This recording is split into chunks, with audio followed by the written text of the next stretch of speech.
Okay, we are preparing for a live stream in the meeting. Should just take it a moment. It's cool. I didn't really know you could do that through Zoom. Okay, we are being live streamed, and I am going to also record this. Okay, perfect.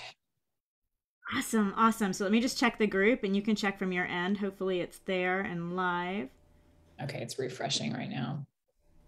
And then, all right. So we'll get started, and you guys can comment if you can see us so that we know you are there. Today, I'm super excited to have my friend Rachel Simon with us. Rachel has heard me bellyache about LinkedIn, probably way more than she cares to. And she knows all the tricks and tips about LinkedIn. And today she's going to try to get us on the right track and having fun with LinkedIn. So welcome, welcome. Thank you for being here. So I can see the live, but I only see you on Facebook.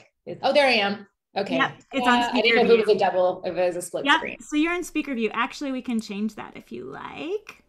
So we'll put it on gallery view, and now you should see both of us. Let's see. I think there's like a little delay, but yeah, there's going to be a delay, kind of a Facebook live stream thing. And you're doing good that you can see it because I can't even see it on my computer yet. So if anybody's there, please comment so that it speeds things up for us. Okay, yeah, I think it's about to. I'll check on my. There we go. Ta-da! All right, now we're side by side. Awesome. Okay, so hi. Hello. Thank you for being here. So this is like, you've heard me bellyache. You don't like Facebook. I don't like LinkedIn. And today we come together for both. So we'll see what happens. We'll see what happens. So my profile is a big hot mess, as you know. And I am trying to make friends with LinkedIn with your help. And I'm so thankful for you for all the tips and tricks you've showed me so far. But now I really want to get it working for me and having fun. And I've heard from a lot of the ladies here too in little comments and stuff. They've kind of avoided LinkedIn like the plague, like I was.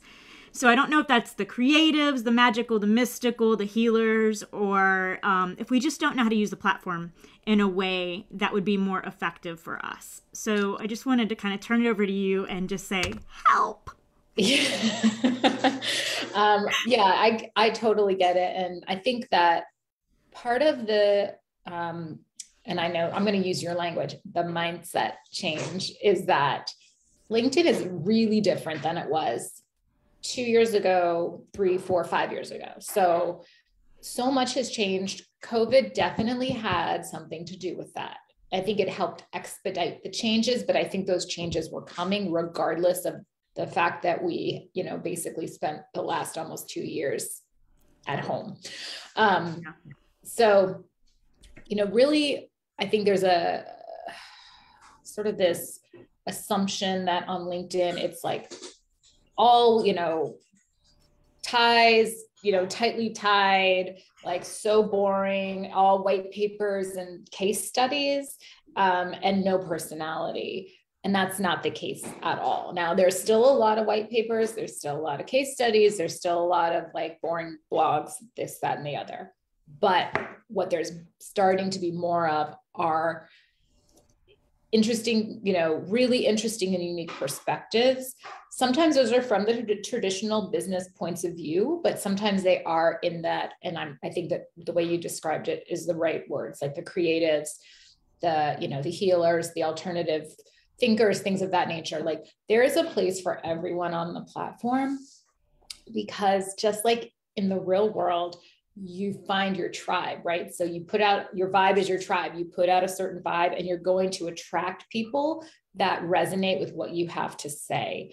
It's just a matter of finding those people. And the thing that I love the most about LinkedIn is that those people are all over the world.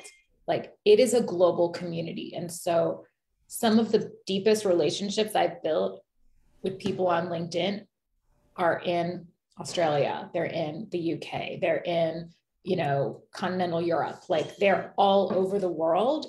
And and we can all come together on the platform. And that's why I think it's so super cool.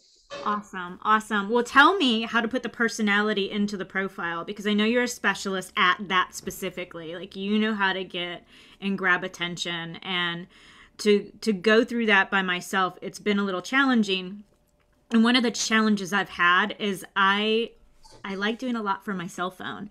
And I really, really struggle with LinkedIn. I'm going to be honest. I cuss at LinkedIn quite often. Like, me and the LinkedIn app don't get along for whatever reason. Now, I do find that it is a little easier on a PC. But if there's any tricks that you can tell me, or if maybe I'm just not using it correctly, I'm not so sure. So one of the people who I really love to follow, her name's Leah Turner. She's this amazing. Oh, I got to pull up I'll have to pull up her profile. She's a really unique LinkedIn expert based in the UK. And so she calls LinkedIn on your phone little LinkedIn, because it's just not as dynamic and it's not as easy to function as it is on your computer. So I think that I really recommend doing most of the heavy lifting on your laptop, whatever you're working off of, because there's just some things on the app that they don't work as intuitively as they should. The app is great for doing a quick scroll while you're drinking your coffee, while you're sitting on the couch watching TV at night, or whatever you're doing, if you're waiting in line somewhere, waiting for your kids in carpool. But like, I've found personally, when I try to do too much on it, I always make a mistake every single time. That's what's happening. A connection request without a message. I make typos because I have fat fingers and I can't type well on my phone. They get fatter as we age. I'm positive of that.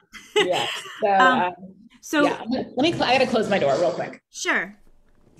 And Debbie, I see you. Thanks for tuning in and watching. If you have any questions, please pop it in the chat so that we can address your questions as well. So one thing that you had taught me, and hi, Kimberly, I see you too. One of the things that you taught me that I was unaware of that I thought was really helpful is the hashtags on LinkedIn work differently than other platforms. So can you tell us about that and what people should do? Like, are we trying to stay with the article and using the hashtags? Like, I'm using now the creative mode. Is that the right word? Creator mode. Yeah. And I'm using the 3 hashtags based on your recommendation. And I'm pulling those hashtags based on what the article is about. Will that help us get to the tribe that we're looking for, so we could put our personality and connect with the right people on LinkedIn? It's a good way to kind of go about doing that. So, on Instagram, on Facebook, it's like, specifically, I'll speak about Instagram. With Instagram is like, you cannot have enough hashtags on Instagram. You can have, 3 inches of hashtags, and that's what that platform wants from you. But LinkedIn does not want that. So if you plop too many hashtags into a post, the algorithm is like, what's happening? 3 to 5 max. Perfect. That's really, and so the thing with creator mode, and I'll share some profiles so that people watching can sort of won't be like, what are you talking about? Yeah. Can you actually explain what creator mode is just in case they don't know? Because I was not familiar with that until you told me. Yeah. So LinkedIn rolled out in March a new sort of an alternate profile layout called creator mode. So LinkedIn is, and this is another thing where I think, again, changing the mindset and changing the approach to LinkedIn, they are really investing in creators. They want creators to see LinkedIn as a destination for them, alongside Instagram, alongside TikTok, alongside YouTube, or whatever other platform you're using to create content. And so they rolled out this creator mode in the late spring. And basically what it does is it just reorders a couple of things on your profile. So you choose 5 max key hashtags that are topics that you would generally talk about. So like mine are like LinkedIn tips, LinkedIn strategy, community building. I can't remember, but one is my personal hashtag. So I have one I use on all my content that is Rachel Recommends. I don't have a ton of followers on it. It's fine. It's like less than 100, trying to get to that 100. But the nice thing about it is that somebody can go to that hashtag, search it in the search bar, pound Rachel recommends, and you can see all my content. Okay, so for everybody that's watching or catching the replay here, that would be one way to catch all of your great tips. That's one of the things that I love from you, that you are so gifted at. You are a natural trainer. I've been in circle with you as far as in a Success Champion networking, and you've done some amazing trainings there. But also I know your newsletter is not one of those heavy text copy newsletters. Like, it's really effective, and here's the tips, and it's very executable. So if they go to LinkedIn to their profile and they put in hashtag. Yeah. So in the search bar where you would search for anything, you put in the, the pound sign and then Rachel recommends all together. And then you should be able to see that hashtag will come up. You can follow it. You can see all of, like, I don't know if it's in date order, but you'll see a lot of content from me. Perfect. So if somebody wants to create a personal hashtag, it's really important to do a search to make sure no one's already using it. So like, my last name is Simon. My original desire was to use Simon Says as my hashtag. However, someone you might have heard of named Simon Sinek, that's his hashtag. Okay, I'm not going to use Simon Says because that has been claimed, like big time claimed. Like, yes. Okay. So Debbie is also asking in the chat for your link. So if you don't mind popping in that in. Sure. Yep. I'll pop a bunch of links in the chat. Yeah. So, okay. So creator mode, you choose your 5 hashtags on your profile. Let me, do I have screen sharing? Here, let me give it to you. So it'll be a lot easier to show than just. And give me 1 second. It's being slow.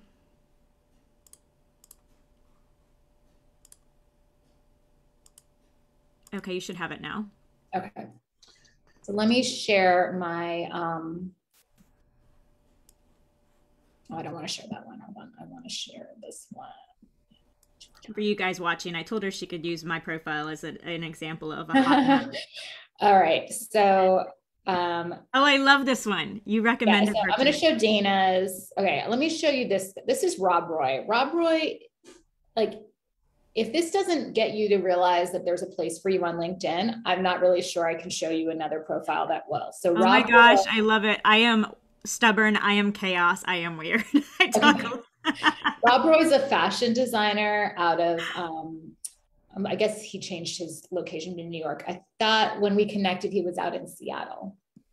So you don't see a lot of people like Rob Roy on here, but he or they, I'm not exactly sure what the pronouns are proper for him, but the focus is on him having a small business, fashion, and just, gender identity, things of that nature. Really unique, really, really memorable. 10 years ago, there's no way this profile would exist on LinkedIn. Period. Right. I wouldn't have thought I would find this on LinkedIn, to be honest. And Rob Roy is so awesome. I mean, just one of the nicest people, really creative, really fun. I connected with him on Clubhouse, and he's been a little quiet content-wise, but had been posting a lot. So if you see, these are the creator mode hashtags here: fashion, gender fluid, fashion style, small business, and small business owner. Then what it does is that it shows creator mode, if you have it enabled, shows your 6 most recent posts that you've done. Okay, so can I ask you a question about that? Because I'm using this and I love it. I'm repurposing my content, and most of the time it works okay. Where I struggle is the amount of characters that it allows me to use in LinkedIn versus, say, Facebook. So a lot of times I have to cut just a fragment of what I've already written. Yeah. So depending on your, you actually, some people have up to 3,000 characters in a post. I think it's a bit long for a post because it feels like it can get hard to read if it's not spaced out appropriately. So, I think that keeping it on the shorter side. So if you have a long piece of content, maybe you can break it into smaller pieces and do a couple of different posts, or you can create an article too. And then you have a lot longer to write. So what's the difference between this and then the article? I'll show you. Yeah. Okay. So let's just go. So just kind of finishing up with creator mode. So you see the six most recent posts. If somebody doesn't have creator mode, I don't think Dana has hers on, you would see, oh no, she does. She just doesn't have any hashtags. Okay, let me just find somebody who doesn't have it. Okay, so Jackie, this is my friend Jackie. She's a mindset coach. She is really cool too. So without creator mode, your profile goes from your top card, which is this top piece here, to your about section. And then the activity is going to be your most recent activity, whether that is like you engaging with a post or you liking a post versus your content. Gotcha. So, and I'm just going to show you my profile so that you can see where you would turn it on and off also. And then while she's doing this, for you girls that are watching live, feel free to ask any questions of anything you want clarity on or any other questions about LinkedIn that you'd like us to cover. Okay, so if I'm on my profile, I hate how like the Zoom menu is like in the worst spot. I know, it gets me in trouble all the time. Come on, wake up. All right, so you'll see these are my 5 hashtags: content, LinkedIn, community, LinkedIn tips, and then Rachel recommends. I want to say, as far as having fun on LinkedIn, your little profile picture with the video was something I had not seen before. Yeah, that's good. So I'll show you that. Now I can't play it because I can't play my own video. Right, okay. You can play it later. But it's super fun and there's a beautiful story behind it. So these are my 6 most recent posts. Oh, where was I showing you? Okay, here. In the middle of your profile, you have a dashboard. So it's going to be a cumulative number of who's viewed your profile over the last 90 days, your most recent post and how many views it's gotten, and then how many search appearances you've come up in. That's going to depend on having specific keywords in your profile that people would use to do searches. So that's partly why those hashtags are important, why your headline's super important. This is where then here, if you don't have it on, you would have it would say creator mode off, and that's where you could turn it on if you wanted to turn it on. So that's where it lives on your profile. Now, they're really pushing, I said they really are pushing creators on LinkedIn. They just rolled out newsletters globally, where if you have creator mode on and you have like, it's only 150 connections, which is pretty small, you can get access to newsletters. So that's a new thing. So they really, really, really want you to be creating content.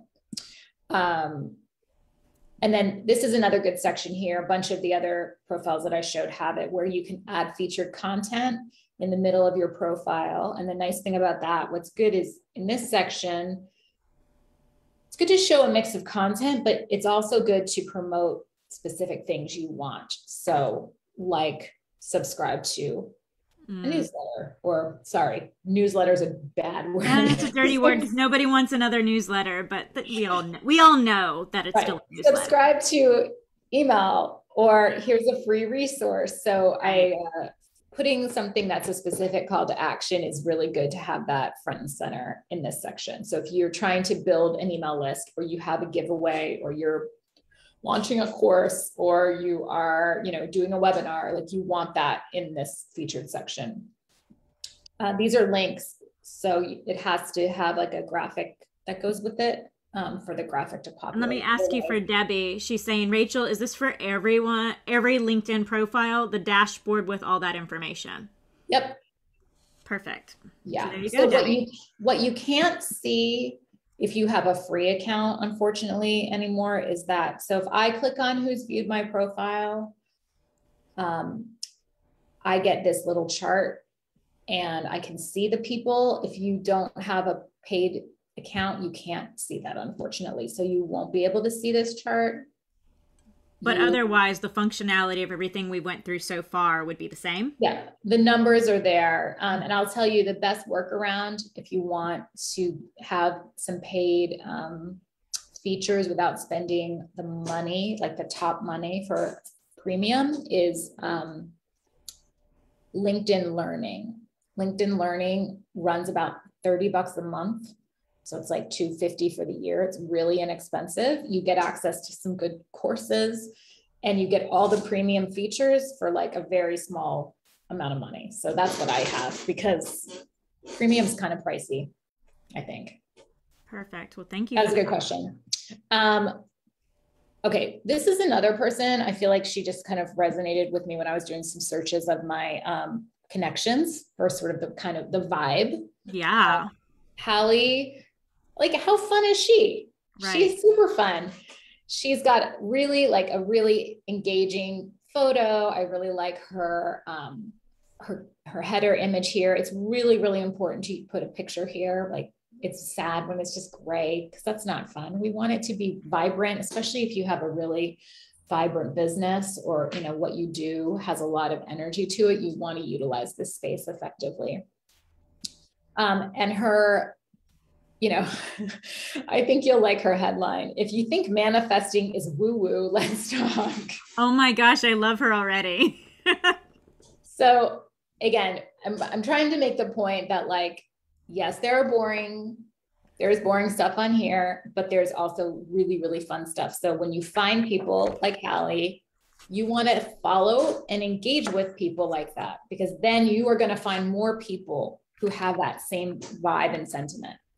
And that's really, so, you know, if you want to check out, like, that's why the content piece is really fun. You can just click on see all activity. You can check out her most recent posts. Again, my computer's real laggy when I'm on Zoom, so bear with me. You're good. Come on. You know, and then whatever, maybe this post resonates with you and you drop a comment on it. And ideally, if she's a good, I will say, I don't like the structure of posts. I find it very, very hard to read. Mm-hmm. So I would not recommend this, like the layout, line space, line space, line space. I like one or two, like 2-3 sentences max with some white space. But this, I find for my brain, it just is very, very hard for me to read. This is more how I would structure a post. And then when you scroll, if you scroll up a bit on the right-hand side, it also said groups. So are there groups that you can join to on this particular platform? Oh yeah, there's tons of groups. There's tons and now they don't function as well as Facebook groups do. That's why a lot of LinkedIn users do their group work on Facebook because the LinkedIn groups don't work as well. They don't have the notifications are weird.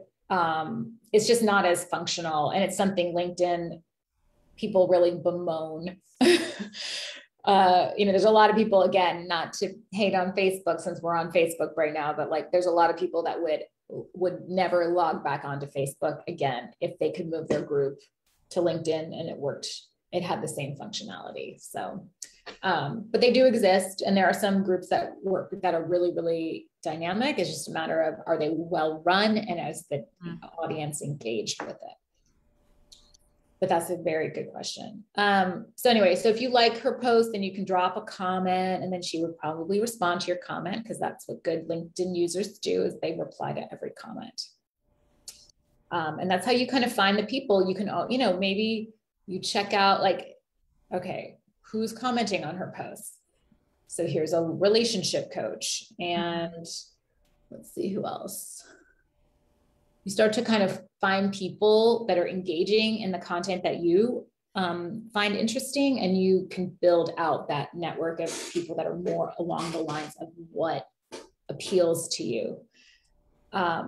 Here's another, let's see, that's a CEO. You've already busted the myth that a lot of people just think that it's corporate and corporate only, or for sure not. Executives only. Yeah. Okay. And like Dana, so I connected you to Dana. Dana's a real creative marketer, but she's also an artist up in Maine. And she is just like posts really, really cool art that she creates on her computer. She's really fun too. I met her also on Clubhouse beginning of the year. But Dana's awesome. And her stuff is so cool.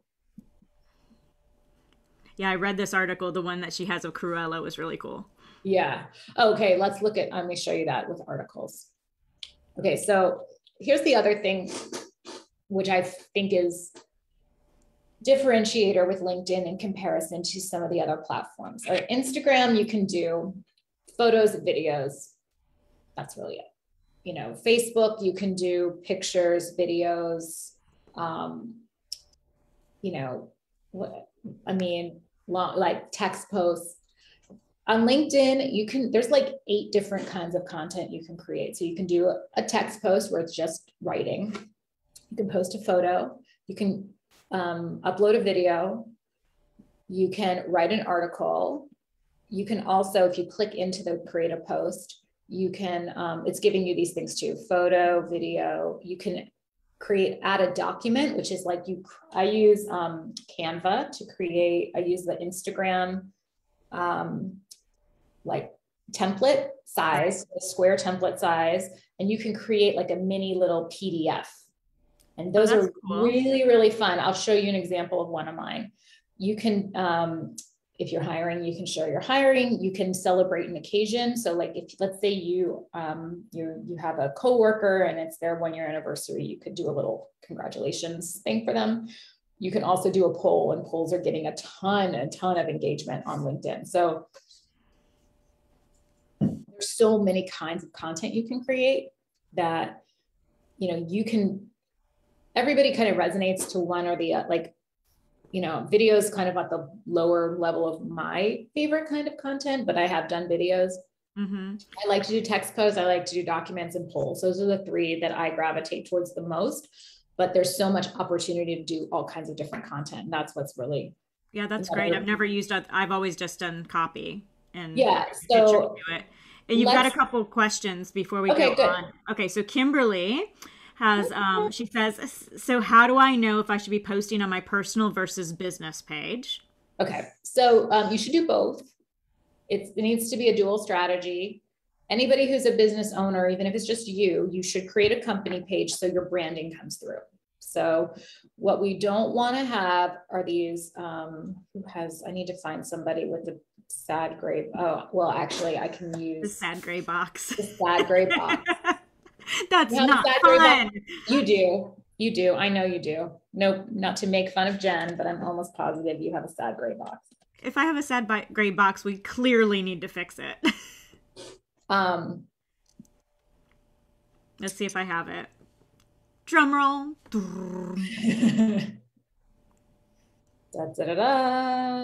Let's see.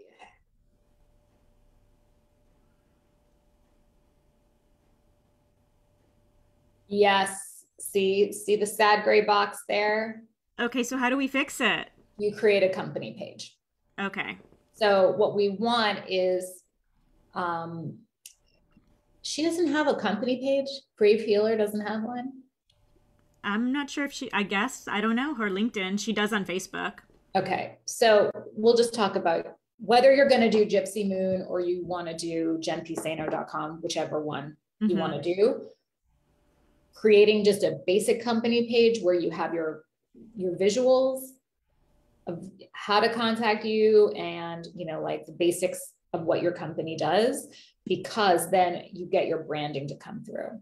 Perfect. Okay. Yeah. And I'm working with Boss Uncaged on some of that too. So I'll ask him as well, because I have Gypsy Moon Inc. is my umbrella for everything, but then I have Jen Piceno underneath that. Both websites point to the same place. So so figuring out what branding you'd want to use, but no matter what, getting rid of these, because these are just one of my very favorite LinkedIn friends, Kevin Turner, calls it personal blanding.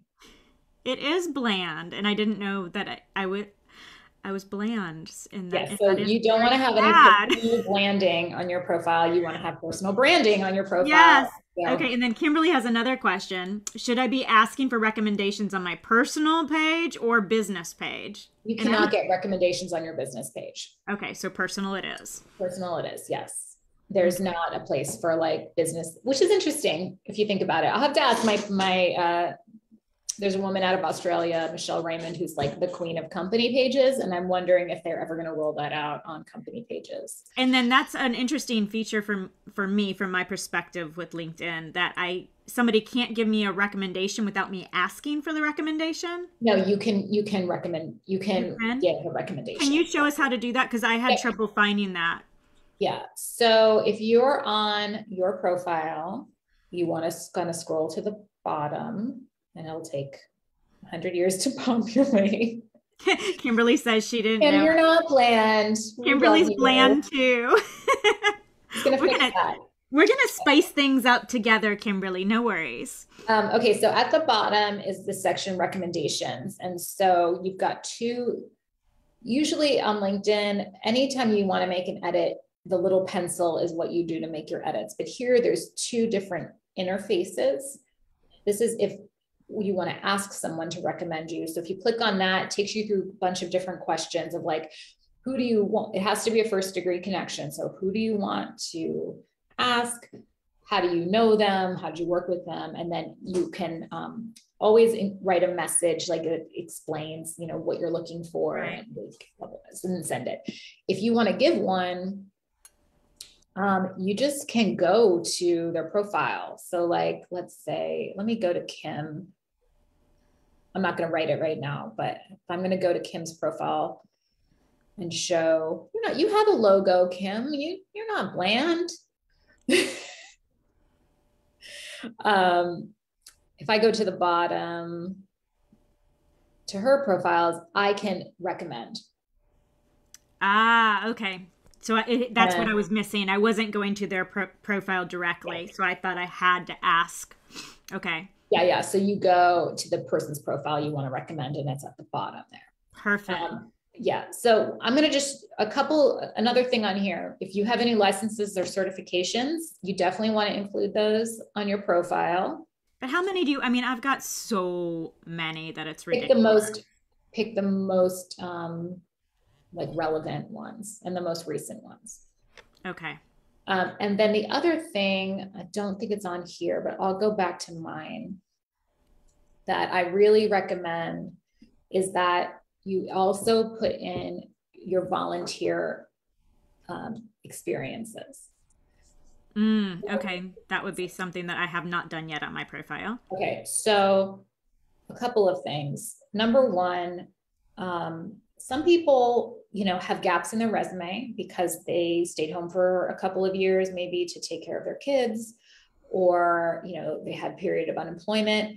A lot of people also, though, during those times did a lot of volunteering.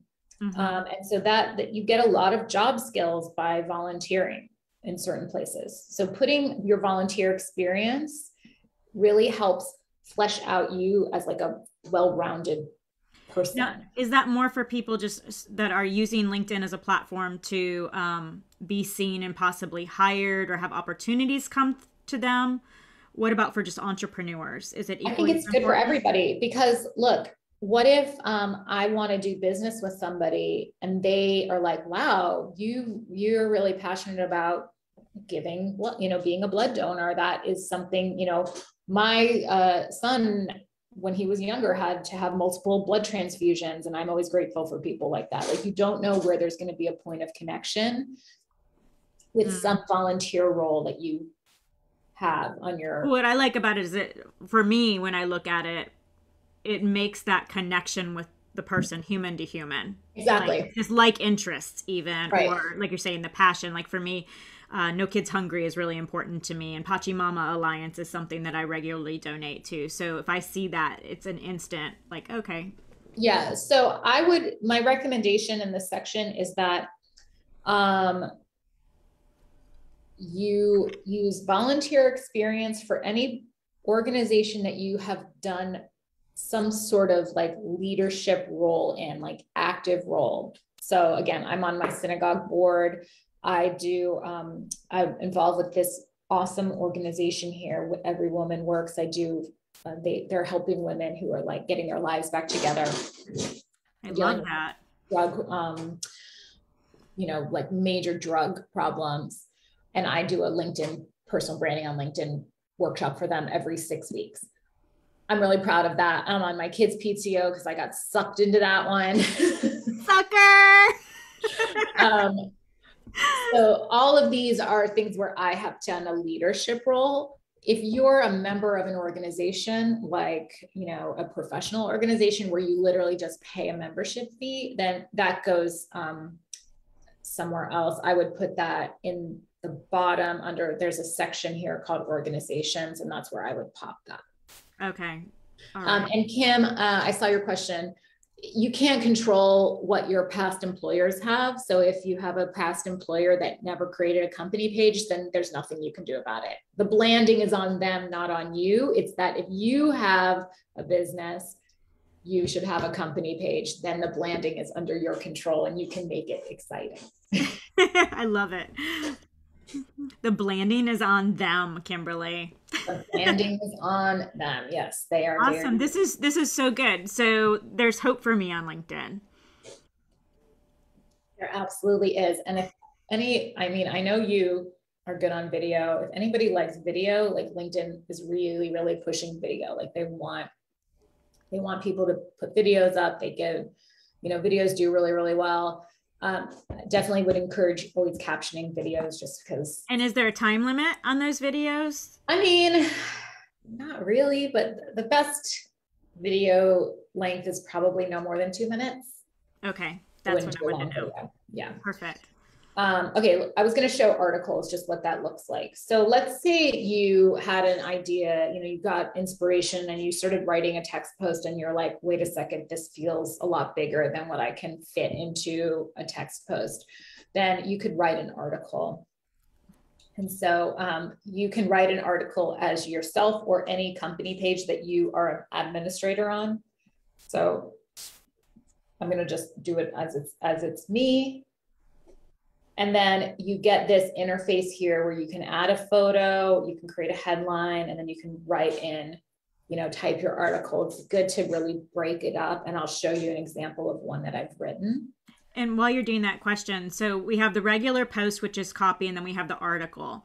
Would you only do it as an article if it's something long, or is there another benefit to choose the article versus? No, I would only do it if it's like something long. Okay. Repurpose a blog from your website. If you have like written blogs on your website, you can repurpose those. And is there any, is it a LinkedIn no to put an external link? So if I did an article and said, find out more. No, you can do that. I'll show you. Yeah. So I tend to repurpose from my blog, my website blog. So this was something, I did this the end of 2020, which was like a rundown of the worst connection requests I received last year. Oh, that's a whole nother topic that I know. Yeah, we'll talk about that too. Yeah. Okay. So, this is the graphic I used on my blog. I just put it here, and then it's good to break it up. I added in screenshots of the connection requests using bold and caps just to kind of like make it easy on the eyes. Yeah, easy on the eyes. Make it nice and readable. And then, I'm sorry, I'm trying to get to the end.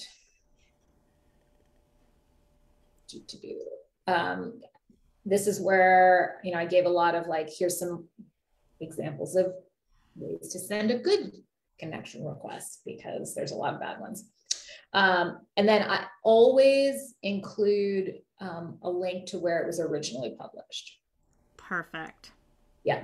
And then at the end, this one, I did a call to action about a Clubhouse room that I had been hosting at the time, but I always would also include some sort of call to action, like, need help with your LinkedIn strategy, contact. You want to take advantage of it. Now, articles used to get like huge visibility, then they kind of dropped. What's nice about them is that they are indexed by Google, and they, the long form content is where you you kind of create relationships through your short form content and engaging through others' short form content, but you build credibility through your long form content. And do you know how many what the word count is for that? It's really long. It's like significantly long. Do you know what the minimum is though, for it to be indexed? Like, I know on my website it was suggested to me 500 minimum. It's probably about the same. Yeah. Okay. Yeah, but you have a lot of space on there. Okay, let's talk about connection requests just really quick. And are you good on time? I know you had originally talked about doing 45 minutes, so I want to honor. Yeah, I'm good. Are there any other? I just want to make sure there's no other questions. I think right now we're caught up. Okay, so let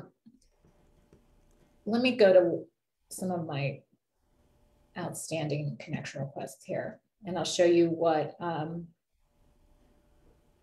where some are problematic. So the problem with doing a lot of heavy lifting, like we talked about on your phone, is that the interface is weird when it comes to connection requests because it doesn't prompt you to add a message. You have to click on another little button to get there. That's why I don't like doing that stuff on my phone. But when you are on your desktop, and that's why I also think a lot of people send connection requests without messages. I call them naked connection requests. The problem with them is that, like this guy, I don't know who he is. Oh, he requested me too.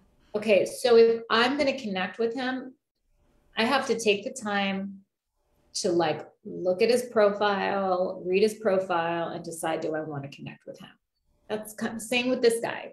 I probably, unless it's like really obvious that it would be a no-brainer, yes, of course, I'm going to connect with you. It's a lot of work on the part of the receiver to have to go through and the part where I think I get frustrated, and I know I've heard this from other people too, granted it happens in all platforms, but I find it more happening to me in LinkedIn than the others, is getting these cold requests and immediately, where are you struggling in your business? Yep. Yeah. How much are you making? Yeah. You know, like right out of the gate, I've never met them, don't know who they are. They're asking how much money I make a month. Yeah. So I will, a lot of times you gotta get a sense that's going to happen based on like if you connect, and no offense to anybody in the Bitcoin industry or cryo or whatever, like cryptocurrency, but like those guys are definitely going to pitch you pretty much off like from the get-go. So I will tend to disconnect from somebody that pitches me right away. And I do too. Is there a way to minimize it in any way or no? I mean, not really. You can kind of just, again, make an educated guess on, do I think this person's going to pitch me right away?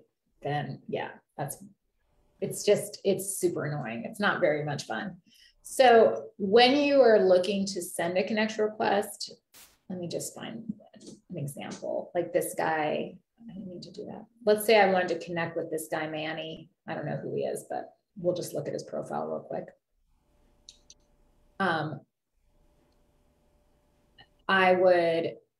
So this is another thing I forgot to mention about creator mode, is that it turns your connect button to a follow button. So if people want to connect with you, they have to click on the more, and then they can get to connect. Awesome. Okay, so if I click connect, then it's going to prompt me. It's going to tell me this because he's on follow first. I want to hit message and then say, hey, Manny, like really like what you're doing, or I saw your comment on blah, blah, blah, or I really liked your post about XYZ. Something that shows that I know who they are and there's something that I saw from them that's prompting me. Right, instead of just connect, which I know a lot of people just go through and try to get. Right, they hit connect, or they're so boring with like, I see you're in the marketing industry. Right. Let's connect. Like, oh my goodness, I'm getting so many right now. For the author thing, like everybody just so, you know, I have on my profile in my about section a secret word. Very, I mean, and I've only had maybe a handful of people actually use it in a connection request. But I know that if someone puts it in a connection request, I'm going to accept them because they've read my profile. Oh, that's fun. You have another question from Kimberly. It's a great question. What is the value of connecting versus following? Oh, that's a good one. Okay, so I look at it in there's a couple of ways to look at it. Let's say there's somebody, and this is a strategy that I've employed. There's a guy out of the UK, John Asperian. He is amazing, like an absolute genius with LinkedIn. A year ago or so, or whenever I first came across him, I knew that if I sent him a connection request, it wasn't like he would be like, who the heck are you? So I followed him. I started engaging with his content. I would, on occasion, ask a question, like send him a DM and ask a specific question, like, hey, I'm really, not sure how to do X, Y, Z. Do you have a blog post you wrote about it or something like that? And we slowly built a relationship through me engaging. So following is like a way to kind of like wave, like, hi, I think you might be interesting. I'd like to learn more about you. You're not jumping into bed with them yet. Exactly. So especially if there's somebody that you really are interested in building that rapport with, but they might be a little bit above your pay grade. Start by following and engaging slowly with them. And then when the time is right, chances are they're going to send you a connection request. Or when you do send it, it will be accepted.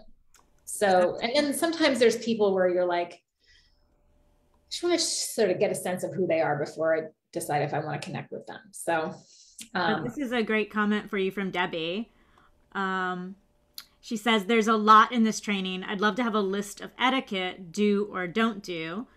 Also a list of your must follow people you've recommended here today. And she also says she has to go, but she'll be back and watch the rest. So okay, cool. Yeah, something you already have. I'm going to pop all kinds of links in this, in the chat for people. And I would say etiquette wise, like, I mean, if people, not to be self-promoting, but I will be self-promoting, is that if you sign up for my email list, that's a lot. Those are the emails I send. It's really about how to use the platform in the right way. And without being. And that's in her profile. She showed us earlier. So. I'll drop the link for that too. We'll drop a link. And that's awesome. Thank you for the question, Debbie. That was great. It's a good question. Yeah. So if you just start again, like these folks here that I sent, you can, and I'll show this also. And I know I've showed you this, Jen, but like I have in my bookmark folder, like a folder of people to follow. And these are all people that I regularly engage with on LinkedIn. And I have it set up where it takes me to their most recent posts. So that's something you could do. Like, let's say you wanted to follow Hallie here. Yeah, she was one of the names I wrote down for sure. Yeah. So you would go to her activity, you'd go to post, and then you literally bookmark this page here, her most recent. You click the star and you add it to a folder. Oh, that's very cool. Yeah. So then when you want to kind of like spend some time commenting, you're starting to build a list of people you want to engage with regularly.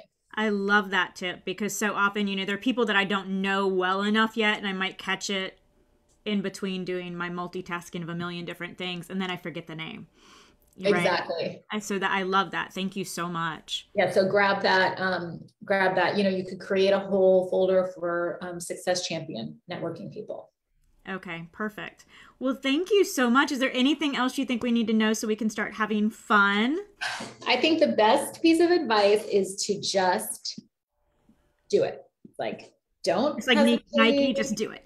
If you're creating content on other platforms, you can utilize that content on LinkedIn. You just have to change it up a little bit. Again, like the hashtag piece, you make a few little tweaks, but spend some time like the more time you spend kind of on the platform and starting to engage with others, you kind of get the feeling of what works, what you're drawn towards, so that you can just start putting your content out there. Don't get stressed out about the numbers. Don't worry if you get 50 views on a post, because 50 turns into 100, turns into 200, turns into 500, turns into 1,000. It just takes time and consistency. But too many people are like, well, what's the point? I give up.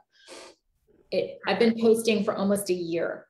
Okay. It's a slow process, but it's just like everything in life. We have to invest the time and energy to get the results. There's no quick fix on this platform. It is a long game. Awesome. Thank you so much. That's welcome. This was fun.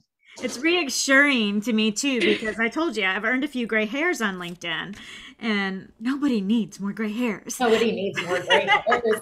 It's supposed to be fun. Yes, and you are totally fun, and I've loved learning from you, and I appreciate you so much for coming into this group and just being a part of my world. And yeah, well, this was my first ever LinkedIn Live. Facebook Live. So awesome. Well, I see you're no longer a Facebook virgin. No. So she's going to drop some awesome links for you guys in the comments. If you're watching this and you've seen the replay, please hashtag replay. And if you need extra assistance, Rachel is an amazing person, and she has packages available to like do this stuff for you and with you. So check her out, research her stuff, get on her mailing list, and just delve in, and let's start having some fun on this platform too. Awesome. So, thank you guys so much.